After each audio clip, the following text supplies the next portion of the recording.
Halo dokter, kalau pasien trauma dada tiba-tiba sesak, memburuk dengan cepat, lalu mengalami henti jantung, jangan hanya berpikir tentang RJP.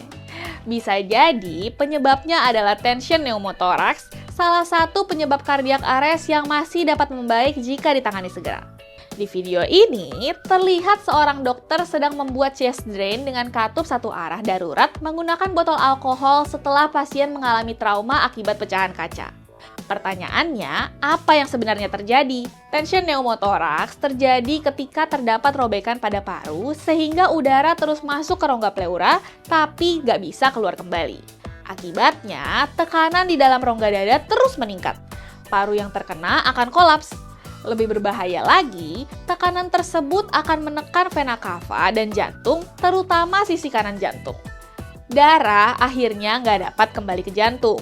Akibatnya, curah jantung turun drastis dan pasien mengalami obstructive shock yang pada kondisi berat dapat berujung pada cardiac arrest. Karena masalah utamanya adalah tekanan yang terjebak, maka terapi utamanya bukan obat.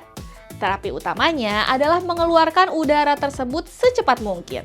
Dalam situasi trauma berat seperti ini, salah satu tindakan yang sering dianggap paling cepat adalah finger thoracostomy.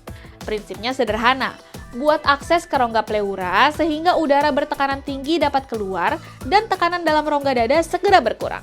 Setelah pasien lebih stabil, barulah dapat dipasang sistem drainase yang lebih definitif, termasuk underwater seal drainage. Perlu diingat bahwa tindakan darurat di lapangan seperti ini tentu memiliki risiko infeksi karena alat yang digunakan nggak steril. Pasien tetap memerlukan observasi lanjutan di rumah sakit untuk memantau komplikasi seperti emphysema atau infeksi pleura. Hal positif dari video ini adalah operator tampak tenang dan fokus pada penyebab yang mengancam nyawa. Namun, ada satu hal yang juga penting dalam trauma resusitasi, komunikasi dan koordinasi. Kita perlu memberitahu orang-orang di sekitar dan mereka yang hendak membantu mengenai rencana pemasangan drainase dada dapat membantu mendapatkan bantuan sekaligus mencegah gangguan yang tidak diinginkan. Orang-orang di sekitar dapat diminta membantu dengan memenggangi anggota tubuh pasien secara perlahan karena rasa nyeri akibat prosedur ini dapat menyebabkan pasien menendang atau mencoba meraih selang drainase dada.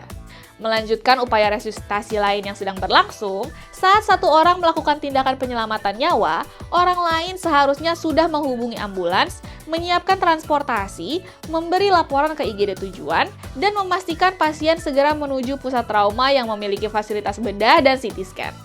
Karena pada tension pneumotoraks, tindakan darurat dapat menyelamatkan nyawa.